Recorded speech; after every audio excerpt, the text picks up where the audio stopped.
అందరికీ నమస్కారం। ఈరోజు ఎన్టీఆర్ జిల్లా తిరువూరులో ప్రజాస్వామ్యాన్ని కూలి చేసే విధంగా తెలుగుదేశం పార్టీ నాయకులు ఏదైతే మున్సిపల్ చైర్మన్ 20 మంది సభ్యుల్లో 17 మంది వైసీపీ గెలిస్తే ముగ్గురు టీడీపీ మాత్రమే గెలవడం జరిగింది। ఆ ముగ్గురుతో ఏ విధంగా చైర్మన్ని ఎలక్ట్ అవుతారు? కనీసం చైర్మన్ క్యాండిడేట్ కూడా తెలుగుదేశం పార్టీలో గెలిచిన వ్యక్తి కాదు। ఎంత ఘోరంగా అంటే ఇంత దుర్మార్గంగా ఈరోజు మహిళలు ఈరోజు వైస్ చైర్మన్ గారు కావచ్చు, మహిళా మనులు కావచ్చు, దుర్మార్గంగా పోలీసులు ఇందాక మా అవినాష్ గారు చెప్పిన ప్రకారం పోలీసులు పచ్చ చొక్కాలు వేసుకొని కాకి చొక్కాలు విడదీసి పచ్చ చొక్కాలు వేసుకొని పనిచేస్తున్నారు।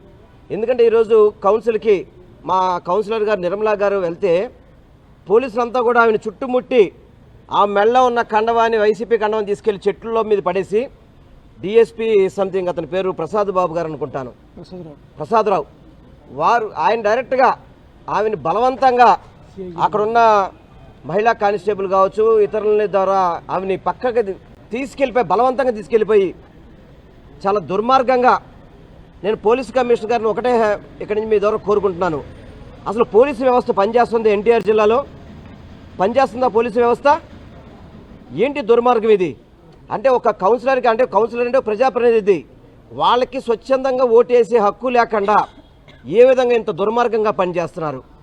ఇప్పుడు మేము ఎన్నికల కమిషన్ గారు కలిసి ఆమె కూడా ఆశ్చర్యపోతున్నారు, ఇంత దుర్మార్గంగా వ్యవహరిస్తున్నారని చెప్పి ఆమె కూడా ఆశ్చర్యపోయే పరిస్థితి। వారికి అన్నింటి కూడా సీసీ ఫుటేజ్ సహా వివరాలన్నీ కూడా లిఖితపూర్వకంగా ఇవ్వడం జరిగింది। ఎందుకంటే ఈరోజు ఎన్నికలు జరిగితే మళ్ళీ వైసీపీ కవిసం చేసుకుంటుందని చెప్పి దుర్మార్గపు ఆలోచనతో అక్కడ ఉన్న స్థానికంగా ఎమ్మెల్యే కావచ్చు, ఇతర తెలుగుదేశం పార్టీ నాయకులు కావచ్చు, హైదరాబాద్ నుంచి మన ఇక్కడున్న సీఎం చంద్రబాబు నాయుడు గారు వీళ్ళందరూ కూడా తిరువూరు కవిసం చేసుకోవాలి, కౌన్సిలర్ని భయప్రాంతం చేయాలి। వీరు సుమారు ఇక్కడ 10 మంది కౌన్సిలర్ ఉన్నారు, ఇక్కడ 10 మంది కౌన్సిలర్ ఇక్కడే ఉన్నారు। వారందరూ కూడా మళ్ళీ జగనన్న ఎవరి పేరు చెప్తే వాళ్ళకే ఓటేస్తామని చెప్పిన కండిషన్స్తో ఉంటే ఈ మహిళలు అయితే బాధపడుతున్నారు। ఒకళ్ళనేమో గొంతు నొక్కేసే విధంగా, ఒకళ్ళని తోసేసే విధంగా, ఇష్టం వచ్చినట్టుగా కౌన్సిలర్ల మీద చెప్పులు విసరడం, అక్కడున్న రాళ్ళు విసరడం, ఇష్టం వచ్చినట్టు చేస్తున్న పోలీసులు మాత్రం అక్కడ ప్రేక్షక పాత్ర పోషిస్తున్నారు। పోలీసులందరూ కూడా తెలుగుదేశం పార్టీ తొత్తుల్లాగా పనిచేయడం ఇది బాధాకరం। పోలీసు వ్యవస్థ మారాల్సిన అవసరం ఉంది। పోలీసు వ్యవస్థ ప్రొటెక్షన్ ఇవ్వాలి ఎవరికైనా కానీ, ఇచ్చి స్వచ్ఛందంగా వేయాల్సింది పోయి ఒక ప్రభుత్వానికి, ఒక ఎమ్మెల్యేలకి, ఒక ఎంపీకి అమ్ముడుపోవడం అంటే చాలా బాధాకరం।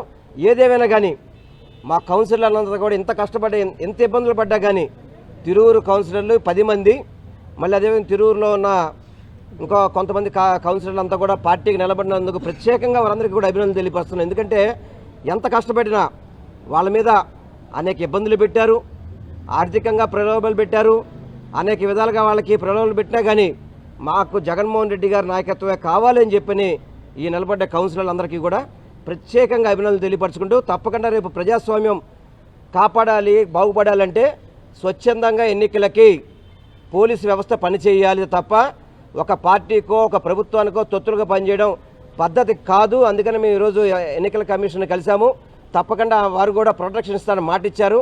తప్పకుండా ప్రశాంత వాతావరణంలో రేపు ఎన్నికలు జరగాలి, అది వైసీపీ పార్టీకే ప్రశాంతంగా వైసీపీ పార్టీ గెలుస్తుందని మీ ద్వారా కూడా మేము తెలియపరచుకుంటున్నాం।